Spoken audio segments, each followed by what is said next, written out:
next two guests are going to be talking about heart health.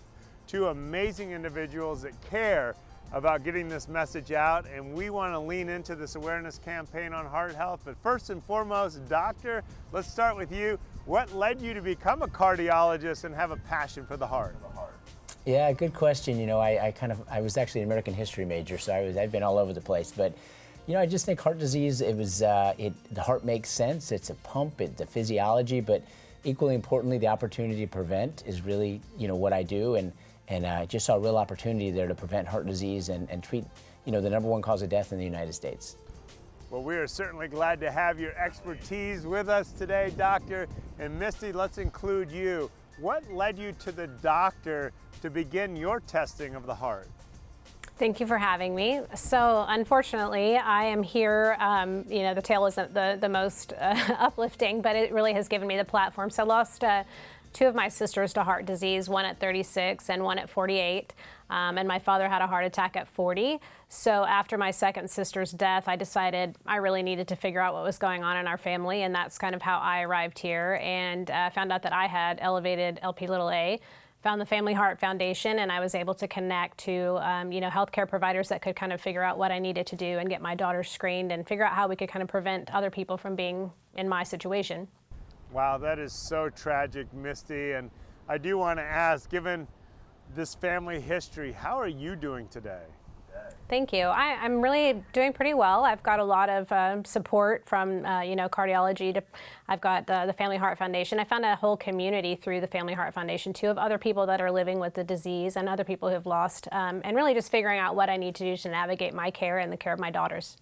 Well, Misty, we certainly appreciate you and the courage for being part of this campaign and helping others along their journey. So important. And doctor, she mentioned family history. How important is it when it comes to our heart health and telling our doctors? Sure. You know, first, we forget that heart disease, so much of it's genetic, so more than half of it's genetic. You know, we hear profound stories like hers. It's hard to miss that there's something going on, but most of it is missed, and people don't know about that. And today we're talking about lipoprotein(a), which is a genetic cholesterol that runs in families. If you have an elevated level, as you heard, you have a 50-50 chance that your siblings, parents, children could have that. It's a real opportunity to prevent heart disease. So, doctor, what's the call to action based on what you shared with us? Yeah, first, the big call to action is screening. You know, out of the 60 million Americans that have a high Lp(a), less than 5% have had it tested. So we really need to get the screening. If you're found to have a high Lp(a), as we heard about, you know, while there's no direct treatments today, we expect those in the next couple of years. But what you really need to do is know about your other risk factors, cholesterol, blood pressure, lifestyle factors, and double down and get those in good check. Excellent indeed. And doctor, you mentioned this condition that ends with the little a. Tell us more about what it's actually doing to the heart and our overall health. Sure, it's called lipoprotein(a) or Lp(a). It's, again, a type of cholesterol. What makes it different, first, is the levels are really genetic, meaning 90% of the levels are what you inherited. It has nothing to do with your diet, exercise, and so forth.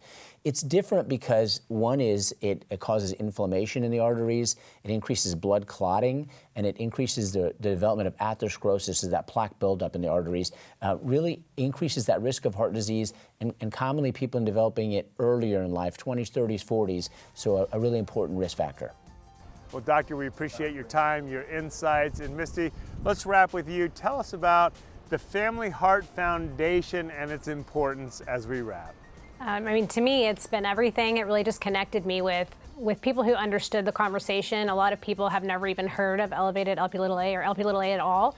Connecting me to other people so that I knew kind of what I needed to do, and just really being support system as well.